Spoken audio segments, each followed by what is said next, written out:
Hailing frequencies open, and welcome to Star Trek Discoverage, the live podcast that boldly goes into excruciating detail about this week's episode of Star Trek Lower Decks. I'm your host, Errant Coker, a.k.a. Caliban, and I wish I was a Kirk Sunday with trip sprinkles, but I'm probably more a Pulaski haggis with Neelix organ meat. Joining me on the show, as usual, is my co-host. She's the co-host of the Generations Geek podcast, a more or less family-friendly celebration of geekdom. It's Ella Pearson. Ella, welcome back to Discoverage. Thank you. It's great to have you back here in this fifth week of 23 weeks of Trek. I need a sound effect or something to go with that. I know we're the ones that are, making it a thing. CBS announced it, and now every week they're just like, here you go, there's your thing. Yeah, I know. I feel like they're not following up on the pageantry of the 23 weeks of Trek that I was promised. Yes. They're like a bunch of nerds. Here you go. Forget it. Well, also joining us on the show tonight, she's also the host of the Sailor Noob podcast and the co-host of the Just Enough Trope podcast. She's a frequent Enterprising Individuals and Discoverage guest. It's Mika Hana. Mika, welcome back to Discoverage. Thank you. Good to be back. It's great to have you back. I hear things are really kicking over at Sailor Noob.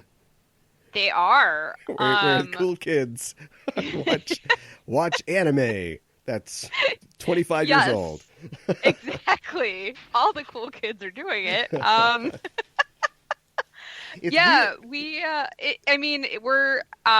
as we're releasing episodes, if I can talk, we're almost done with the first season already, which is crazy. Yeah. So plans to go ahead and do the whole thing? That's the game plan. That's the long view. I mean, there are 5 seasons, so I guess we're kind of 1/5 of the way done. But how many episodes per season? Well, because that's just it. It varies, right? So there's like 200 episodes total. Oh. And the first season had 46, so I guess we're technically almost a fourth of the way. Almost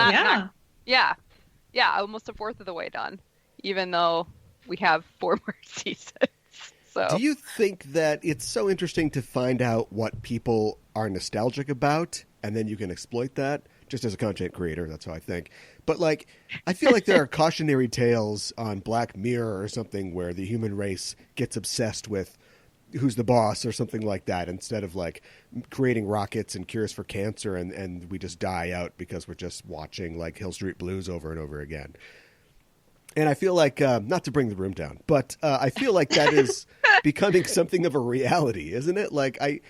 Maybe it's just, and maybe I should not shoot myself in my own podcast feet, but with the sort of rise of citizen journalism and people having access to creative tools, it is tough to go out and make a Mona Lisa. But anybody can talk about how much they like Friends or something like that. I mean, that's true, right? I mean, everybody, well, maybe I shouldn't say everybody. Most people consume TV or movies to a certain extent, right? Yeah. And a lot of people have opinions about it. Most people aren't just yeah, that was great, show me something else. So I mean, yeah, but I don't know, it's interesting, right? Because it's we put this together and we're well, this is something that I love, so surely other people love it too. And it was, a very beloved this? Right. Oh my God, everybody loves this. Well, the thing is even though it came out 25 years ago, yeah, there are people who are still fans of it from 25 years ago, and but still discovering it, yeah. Yeah, there are younger fans too, which I think is something that's really great. It's a lot like Star Trek in that way. Yeah. Well, it's great to have you back on the show. Sorry to repudiate your entire way of life and your business. I take that very personally. I'm just kidding. Well, let's talk about the news in the world of Trek before we get rolling here. And there's some big news this week. It was announced this week that 2 new cast members will be joining Discovery Season 3. And it's significant for a very special reason. It's Blue Del Barrio and Ian Alexander are the 2 actors who will be debuting in Discovery. And Blue Del Barrio is playing a non-binary character, Adira, and the actor is also non-binary. And Ian Alexander is playing a transgender character named Gray, who is a Trill, and the actor is also transgender. So this is like the first time that this has ever really happened. We've like talked about having more diversity and having it in storylines and whatnot, but we're seeing like real representation now in Discovery.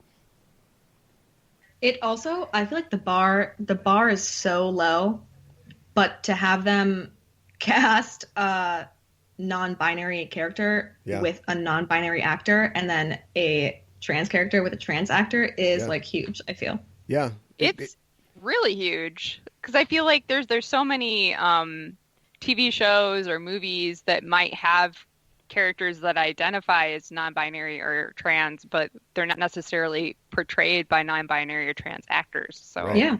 Yeah, it's exciting, and it's probably exciting for them too because their resumes are kind of light, which is good. I mean, they're new to this, but this is like such a huge get. Just thinking like as an actor, I think Del Barrio this is more or less their first role, and then Alexander has been on the OA, plays a character on the OA, or did when it was on, and also does voiceover work and stuff like that. But it's just like this is literally the first. I think Alexander is like the first out transgender Asian American person to act on television. So it's just a really exciting new frontier, I guess, if you will, having, like you said, characters playing these characters and just people seeing themselves on TV and on Star Trek. Also, the OA was amazing. Oh, and yeah? Ian Alexander was amazing. Saw it. Yeah, like stunning. I watched it. It was like a all in one go. Like the room got dark around me and I didn't stop until 10 p.m. And then I was changed forever type viewing. Yeah. Okay. Amazing. Well, if it's still on Netflix, I'll have to check it out. Star Trek Day is coming up. Star Trek Day is September 8th. Did you guys know that? I didn't know. I didn't know that. I know that's the anniversary. I didn't know Star Trek had a day. Well, yeah. Me neither, really. I knew that was the anniversary of its first broadcast in America. But yeah, it's they're going to do a big to-do this year. There's going to be 3.5 hours of virtual panels, a sort of a virtual con, and programming featuring stars from all of the Trek shows. And rather than just reading every name, you guys ask me a couple, and I'll tell you if they're on or not. Sonequa is obviously there. Yes, she'll be leading this whole thing up. Mika, who would somebody want to see? Kate Mulgrew, you got it. Kate Mulgrew will be there. Ooh, yay! I don't think Spiner's going to be there. Oh, rough. I'm out. But Patrick Stewart and Jonathan Frakes will be participating. Robert Picardo will be there, and much of the cast of Voyager. Many of the four main characters from Lower Decks will be there. George Takei will be there. A lot of actors from DS9 will be there, and a surprising number of actors from Enterprise will be involved as well. And of course, the big three from Strange New Worlds will be there as well. So yeah. Really, I'm surprised about the Enterprise because I feel like Enterprise is usually pretty underrepresented. Yeah, you were very gentle about that. Yeah. I mean, like you're always, Keating and Trenier are always, hanging around cons and stuff like that. But yeah, they got Bakula in, they got Anthony Montgomery, and they got Linda Park in. So that's awesome. I'm looking forward to this. Yeah, I'm looking forward to it too. So yeah, we've been watching Enterprise and it's like my first time viewing the series, and I was like prepared to not really get into it that much and be kind of like, this is all right. But I've been pleasantly surprised by it, and I've been really enjoying the show. Yeah. So I think it gets kind of a bad rap. Here's my enjoyment level. I ordered a black hat off of Amazon and an NX-01 patch off another site, and I'm going to make myself an Enterprise hat. That's how much I'm enjoying it. That's amazing. Going to learn to do an iron-on, so that'll be fun. There are more activities associated with this day. These panels will be, like on YouTube. They'll also be having a streaming marathon on CBS All Access of Star Trek films, and I believe select Star Trek episodes as well. And on September 8th, for everybody that tweets the hashtag Star Trek United Gives, all one word, CBS will donate $1 to organizations like the NAACP Legal Defense Fund, the National Action Council for Minorities in Engineering, and the Equal Justice Initiative. That's awesome. So people should do that. That costs you nothing, and they will donate to those organizations. And this is just scratching the surface. There's so much more that they're doing on that day. So if you want to check it out, you can go to StarTrek.com. They've got a big article about everything that is going to be involved. Very cool. Get into it, yeah. Well, we've just seen the fifth episode of the new animated Star Trek series, Lower Decks, an episode called Cupid's Errant Arrow, and we're here to talk all about it. But first, as always, a warning: we are setting a course for the spoiler zone listeners, so be warned. We're glad you've decided to join us, but if you haven't seen the episode, spoilers are incoming. The official synopsis for Cupid's Errant Arrow is: Mariner is suspicious of Boimler's new girlfriend. Tendi and Rutherford grow jealous of a bigger starship's gear. This episode was written by Ben Joseph and directed by Kim Arndt. The stardate for the episode is 57601.3, and there are a couple interesting aspects to this episode. A lot of these tend to center around, like, the first appearances of things, in an animated form. Or because we are now, of course, in 2380, like the first time that we've seen such and such since the end of TNG or the end of Star Trek Nemesis. This is the first episode of the series to not have a teaser before the opening titles, and it's the first overall Star Trek episode to not have one since What's Past is Prologue in Discovery. This is the second episode of the series to depict a Starfleet uniform from a previous era. This, of course, is the first contact uniforms that we see in the flashback that Mariner has. It's the first episode to feature an Olympic-class starship since the finale of TNG, All Good Things. Of course, that's the USS Quito. And it's the first time that we've seen DS9 since, I think, the final episode of DS9, right? Yeah, well... Assuming that was DS9, that's Cardassian station. Yeah, probably, because Voyager started, during the run of DS9, right? So, it's featured in the first episode of that, but it happened during it. So, yeah, I think that's right. Because Armin Shimmerman has the best agent ever. They probably tried to get him in Enterprise, but it didn't work out. Mm-hmm. And, of course, this is the first appearance of the Parliament-class ship. It's in the form of the USS Vancouver, and the Parliament class is mainly designed to handle large, complex engineering projects like the blowing up a moon that we see in this episode. There's two big guest stars in this episode. The first is Gillian Jacobs, who appears as Barbara Brinson. And Gillian Jacobs is probably best well known for being in Community, playing Britta on Community, but also having done quite a lot of other things. And Matt Walsh appears in the episode as Ron Docent. He's probably best known for being on Veep, but of course he's started the Upright Citizens Brigade and the same titled show on Comedy Central and has been a comedy guy around Hollywood for a long time. So what do you guys think about Cupid's Errant Arrow? Go ahead and take it. I kind of liked it. I liked it more than last week. I had a really good time. Yeah. Mm-hmm. Mika, what about you? I can honestly say this is my favorite episode so far. I really enjoyed it. Yeah. I felt really good about this one. And I think that hopefully this is, at least from my perspective, a sign of the show, clicking or getting up to speed, or whatever metaphor you want to use. This is so petty, but everybody seemed to be speaking at a mostly normal rate this week. I thought that was a real Nancy Pelosi clap for that. But I think the reason that it worked so well is because there was a really solid, plot, two solid plots that the characters then sort of chased down, and then they were able to sort of mine comedy out of those situations, situation comedy, sitcom.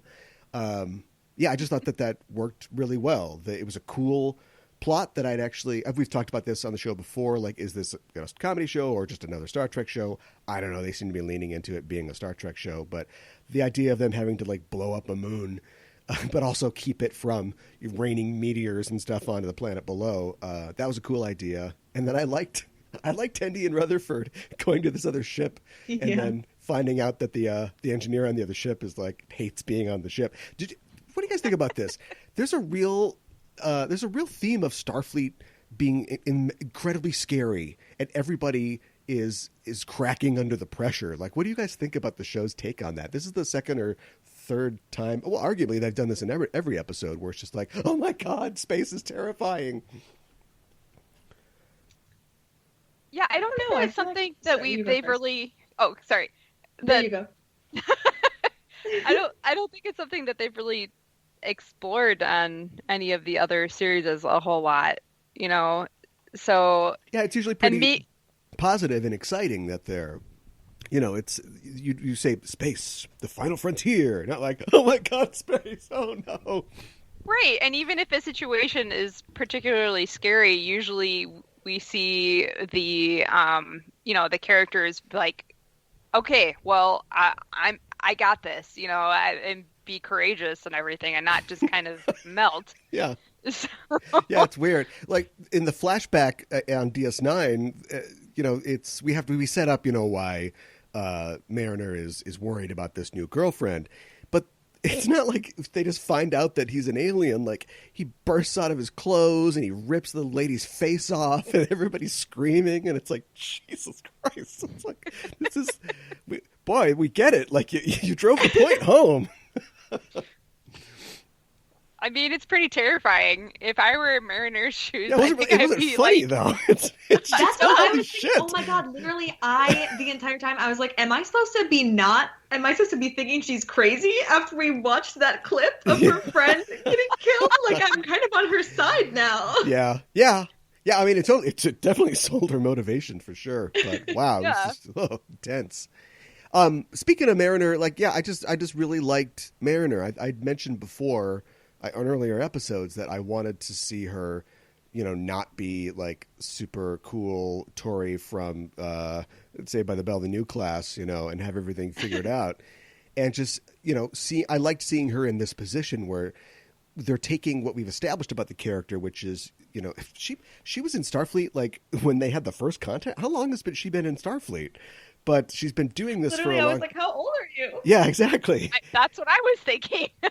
They took the fact that she's an established person who is that character that you mentioned, Mika, who's like, I got this. But then they kind of push that to the edge because she ultimately turns out to be right, of course. But like, she's not seeing...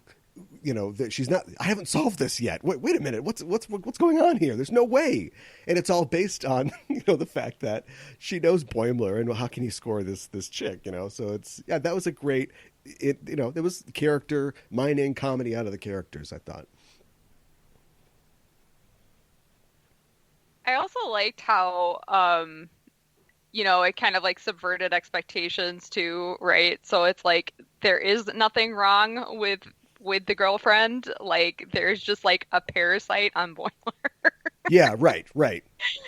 But although the first time that was a good twist. Yeah. The first time I saw her, though, I was like, okay, she's got a space virus or something. There's some reason why she, you know, likes him. Not that she would hate him if she didn't have it, but there's got to be something.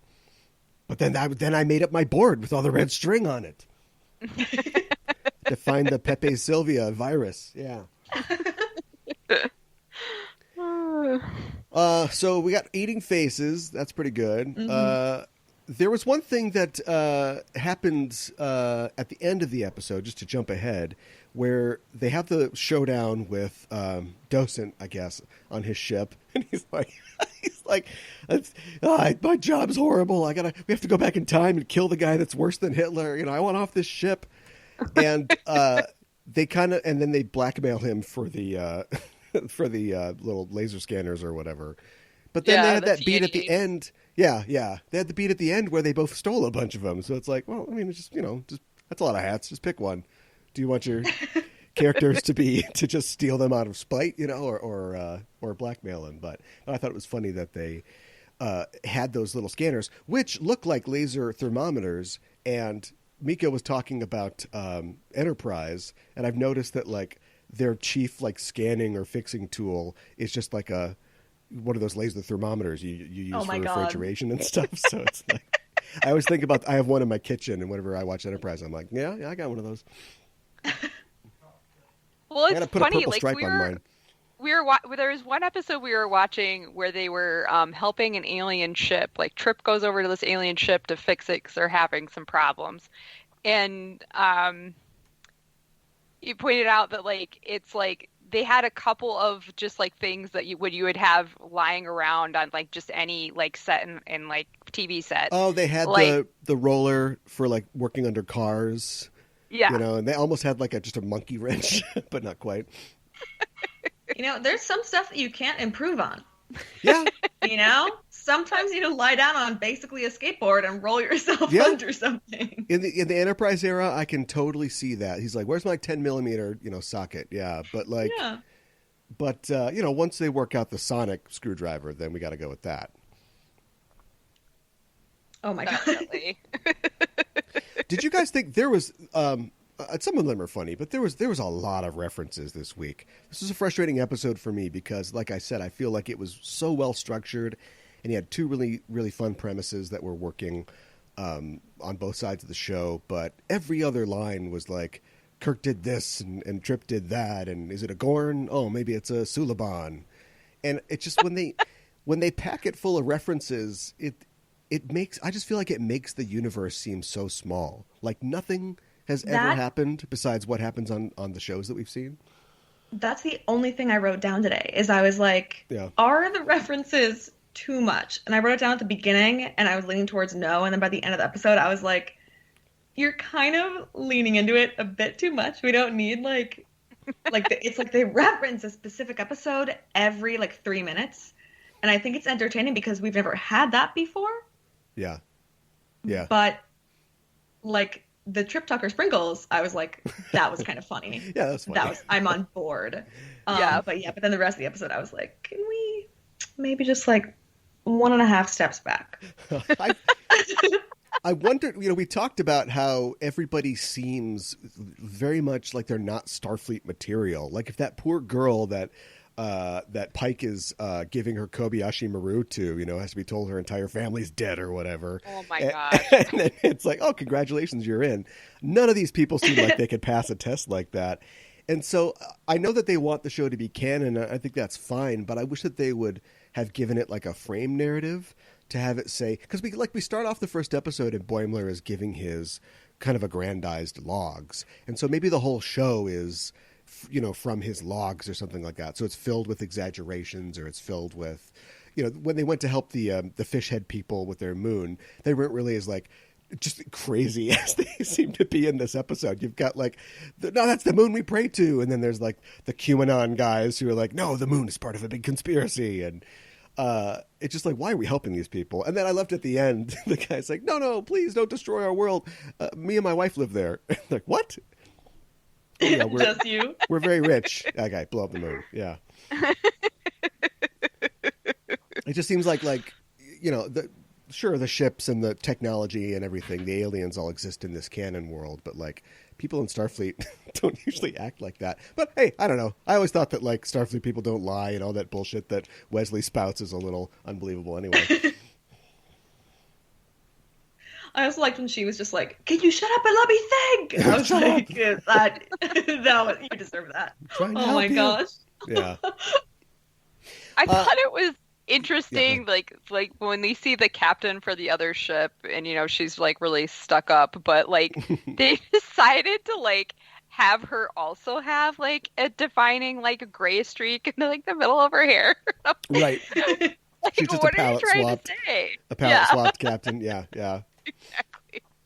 That's a good thing to kind of mind because they're all they have a slightly better ship, but they're all kind of circling the drain of the C squad of Starfleet. So they're all jockeying for individualism, and maybe both of those streaks are added, they added them to give themselves distinction. But it's oh boy, you've got one too. Great. Like a bleach and then a dye. They bleach it blonde and then dye it gray. Right. Just keep it spicy. They're I'm cool. Yeah. I'm distinguished. Right. Give me an outfit, boy's size small. That was a little funny. I liked that. Yeah, there was a lot of good lines in this. I liked it. I'll give you a citizen's court-martial. I thought that was funny. That's not really how that works. And the what is it like? I guess sex. The word sex is technically a noun, but a lot of nouning of the word sex. This is sex time. You're not sex. Yeah, there was a lot of that. I don't know. It was kind of funny when like he just like he came across like his girlfriend and her ex, and he just like assumed that they were having sex because of what he was hearing. Yeah. And well, yeah. That's okay. Yeah. That's such a. I'm maybe tired, but that's such a classic. Yeah. That just really hearing is. it in Star Trek was very strange. But it's a new frontier, baby. Here's a new frontier. Did they make a Star Wars joke? When? oh, When she calls, she's going to emergency transport or something to follow them, and she calls the transport hub or the computer, and she's like, "This is a Mariner 8. I need a thing." And they're like, "Who is this? Clear this channel." It was sort of like Han Solo in the detention center. I didn't even think about that. Yeah, I was kind of like, And then he goes, okay. "Is that a made up code?" Yeah, right. Yeah. That's funny. I wonder. All right, Lower Decks. I see what you're doing. We're right there. We're the Babylon 5 jokes. Come on. I also like the idea of this is a great. See, this is the kind of thing that I want out of the show. I'm very happy. I'm very ebullient. You guys can tell this week. It's the people like the captain or the chief engineer is always saying, "Let's get my engine fixed" or whatever. They're always like claiming things on the ship. But I like the fact that Docent's like just claiming everything. He's like, "Don't go in my Jeffrey's tube. Do not get in my turbo lift," and everything was just like his. yeah, that was pretty great. I also I really I don't know. I thought that the scene where where he's like threatening them and they're in the turbo lift, I thought that was pretty funny. Like he's like, "Oh, I really don't want to shoot you," but he has it on stun, and then he shoots Rutherford twice. He shoots him in the hand. I can't feel my hand. He has it on the lowest setting possible, but it's so dramatic. Yeah, and then he freaks out, and then he shoots him again, and it's like, oh my gosh, don't He's shoot like, "Oh him again." God!" My hand is asleep. And I liked that his password was Riker. That was funny. Yeah. I mean, another reference, but Well, I feel like it worked. There was Yeah. some It very is. fast lines in this episode where I was like, "You did a good job." Delivery, writing, I guess enjoyable. Riker is so. I guess he'd be on the Titan at this point, right? Oh, I hadn't even thought about that. Yeah, assuming they're going with that continuity. Mhm. So yeah, the guy just he's just saved the galaxy a million times, and just recently saved it from Tom Hardy, Romulan Bane coming after him. So that's somebody to look up to. yeah. Anything else? I think we've covered a lot, but if there is anything that you guys want to say about the episode or even about the show, say it now. I guess I think it was last week when I was like, "Oh, I want more. I need more of them." And the bunks, I want more of literal lower decks. I feel like it was a little bit more like that this week. But I also feel like it just felt more natural this week. And that's why all of us are like, this episode was surprisingly good, is because it just felt like normal. It kind of flowed. Yeah. So I would still like kind of more of I don't know, like MASH. Did we talk about MASH last week? Yeah, I think so. Yeah. Love that. I think it was 2 weeks ago. When was the Crystal people? It doesn't really matter. When she's, sparring with Ransom to see who gets to fight the thing or whatever. It's like, yeah, that's a Star Trek-ish thing, I guess. But it's like you said, if they're going to lean into the premise, I like the idea that there's a bunch of people in Starfleet that the lower decks people have to deal with, and say Captain Picard never would, because they'd never get past all the people who you have to talk to before you can talk to Captain Picard. And so there's some neurotic engineer on a ship that they're working with this week, and he's making all these weird demands, and then he wants to screw them over by trapping them on his ship so he gets to their ship. Like that's a Lower Decks story. Like, I think that's a great thing you can do with the characters. It reminds me of like Taxi, because every week somebody would come into the taxi garage, right? And then it's like, who's this we got to deal with? And so I mean that's like a sitcom. Yeah, absolutely. And I want to see more, like you were saying, I want to see more of that, because that's what this is supposed to be about, right? We've seen like what it's like, when you're higher up in command and stuff like that, and like when you're on the bridge and part of the bridge crew, but we don't really know what it's like to be Lower Decks and everything. And maybe you're like Rutherford and you like being in the Jeffries tubes a whole bunch. I don't know. Or your captain asks you to go on a secret mission and you never come back. Right. Well, okay, I think that's it. I think we got it. One in the books. Feel pretty good about it. And hopefully this is a growing trend, because, I sat down this week like, here we go, another one, Lower Decks. But I got one more going. time. Hey, Lower Decks. All right, yeah, good stuff. All right.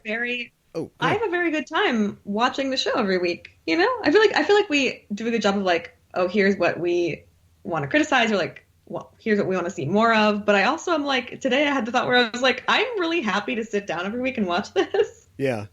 I vacillated between, for the whole run of Discoverage, between there's two inside you. There are two wolves, and one wolf really likes talking about the show, whether it was good or bad. In fact, he might have more to say if it's bad. And one wolf really wants to watch the show, and that other wolf isn't always there. Sometimes he is, and sometimes he isn't, or her. But yeah, both wolves were pretty happy this week. What is that from? I don't know. I don't know. From something? It's like a affirmation or something like that, like an Instagram thing. Anyway. I thought you just said it. And I was like, okay, go off. All right. Well, no, because the joke is like you do variations of it, right? So it's like a picture of Chief O'Brien, and then it's like, inside you are two wolves. Sorry about the transporter malfunction. But it must come from somewhere, but I don't know where it comes from. Listeners, tell us if you know where it comes from. All right. Well, anyway, look, that's it for our show this week. Thanks for joining us, listeners. If you like what you hear, you can follow us on Facebook and Twitter at EISTPOD for updates and to get notified when new episodes of both Enterprising Individuals and Discoverage come out. And you can tweet to us on the show by using the hashtag Discoverage, or email us at eistpod@gmail.com. And while you're on the internet, why not head to your listening platform of choice and subscribe to our show feed. Give us a rating and a review, because it really helps us out. If you want to help the show grow, stop by our Patreon page at patreon.com/EISTpod. And as always, if you like the show, tell a friend. Excuse me, when you're live, you just have to burp. Discoverage will return on September 10th for the 6th episode of Season 1 of Lower Decks. And once again, we don't know what the title is. They haven't announced it, but we will be here to cover it at 7 p.m. Central next week. So join us then. You can follow us on Twitter or Facebook at EISTpod to get notified when we're live and broadcasting. And in the meantime, check out our main show, Enterprising Individuals, at enterprisingindividuals.com. Every Wednesday on the show, I'm joined by a special guest to discuss in excruciating detail a selected episode from a Star Trek series. We also have news from the Trek sphere and interviews with special guests. And our latest episode just dropped, and on it, I'm joined by writer and comedian J.M. McNabb to talk about comedy in Star Trek and the obstacles that Trek sometimes faces in being funny. And we talk quite a bit about Lower Decks, and we had only seen the pilot when we talked about it, and I wish we'd seen this episode, because we'd have some better stuff to say, but we talk a lot about it. I hope you saw tonight's episode, because I think it really embraces some of the things that we talked about on the show that make comedy work. You can check that out at enterprisingindividuals.com. Ella, thanks as always for joining me to talk about tonight's episode of Lower Decks. Remind people where they can find you online. Thank you. My podcast, Generations Geek with my dad, is at Generations Geek on social media and wherever you listen to podcasts. Awesome. And Mika, it's always great to have you on the show. Where can people find you online? Yeah, you can find me at justenoughtrope.com or at mikanhana. What's coming up on Just Enough Trope? Well, this week we are going to be talking about the live action Mulan. Ah. Yes, looking forward to it. Non-musical Mulan. What a shame. Yes. I'm excited. I'm kind of excited. I haven't watched it yet. I'll have to listen. We haven't after. either, so yeah. And what's coming up on Sailor Noob? Well, we are ending the season 1, which is just Sailor Moon. The other ones have letters and other extensions of the title Sailor Moon. Anyways, and we are going to be recording an episode pretty soon, looking back at the whole first season and what we think. Talking about what to expect for Sailor Moon R, the next season. A good jumping on point for new listeners. Yes. All right. Well, where can people find Sailor Noob? That you can find Sailor Noob on, well, let's see, Apple Podcasts or basically anywhere where you can listen to podcasts, Stitcher,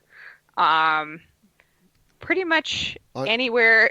There's so many casts, and I can't keep track of them all. Okay, all right. I didn't know you were None doing of us can. a 90s comedy bit about all the podcast things, but are you on Twitter?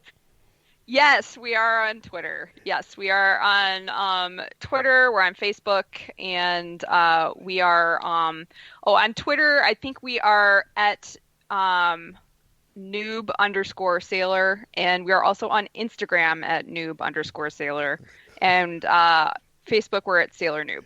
Oh, we got it. All right. Yeah. Why are there so many podcasts? You got Acast, Bcast, Ccast. All right, we got it. There's a lot of podcast outlets. Okay. Well, that is it for us for this week. Thanks for listening, and we're signing off. This is Aaron for Ella and Mika saying live long and prosper.